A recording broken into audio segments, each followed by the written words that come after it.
All the rivers of Kerala is now filled to its brim. It overflows with joy and happiness. Welcome once again to News Analysis. News Analysis, a weekly magazine on current affairs. To begin with the main points in a nutshell. Election scene in US, Democrats unleash ads focusing on rivals' powers. Widespread fraud seen in latest Afghan elections. Japan retreats with release of Chinese bold captain. CIA steps up drone attacks on Taliban in Pakistan. Signaling tensions, Pakistan shuts NATO route. Indian courts divides disputed Ayodhya holy site. And now the news in detail. Democrats unleash ads focusing on rivals' past. Democratic candidates across US are opening fierce offensive of negative advertisements against Republicans, using lawsuits, tax filings, reports from the Better Business Bureau, and even divorce proceedings to try to discredit their opponents and save their congressional majority. Opposition research and attack advertising are used in almost every election, but these biting ads are coming far earlier than ever before, according to a party strategist. The campaign has intensified in the last 2 weeks as early voting begins in several states as vulnerable incumbents try to fight an onslaught of influences by outside groups.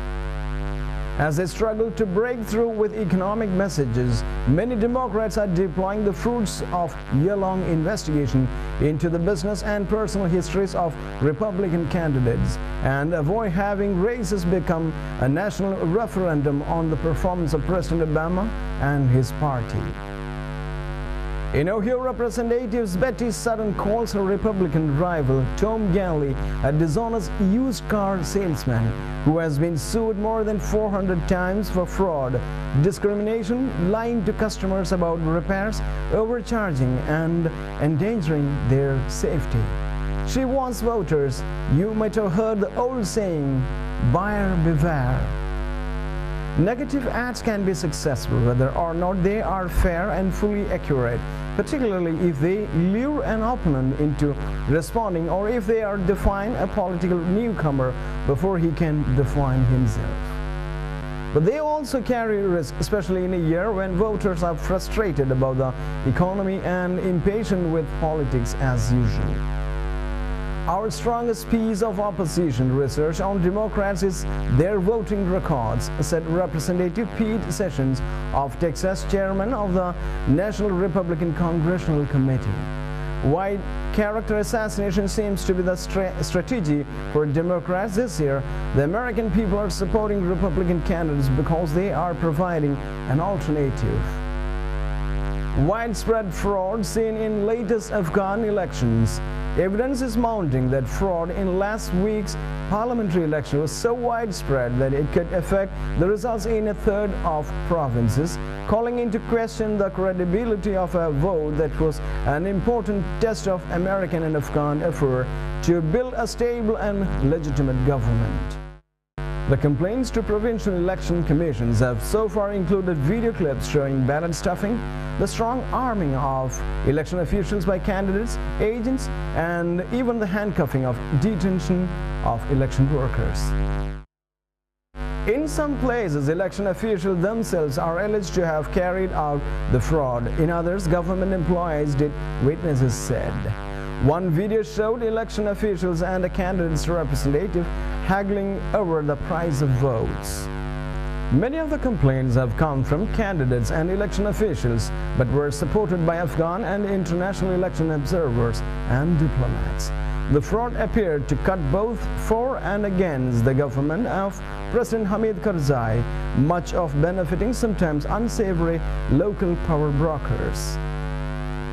But in the important southern province of Kandahar, where election officials threw out 76% of the ballots in last year's badly tainted presidential election, candidates accused the president's influential half-brother Ahmad Wali Karzai of drawing up a list of winners even before the September 18 election of parliament was carried out.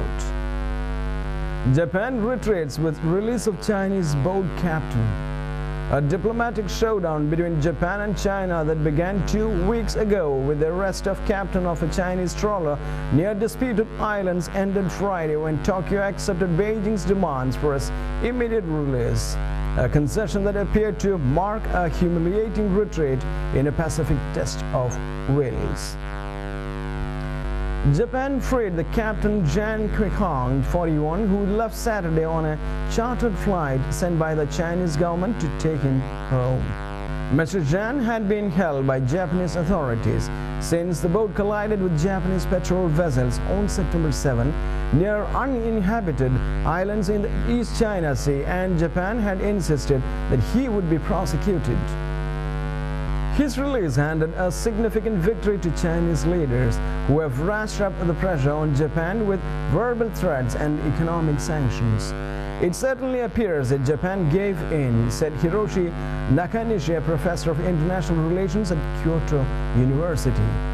This is going to raise the questions about why Japan pushed the issue in the first place if it couldn't follow through the meeting China's challenges.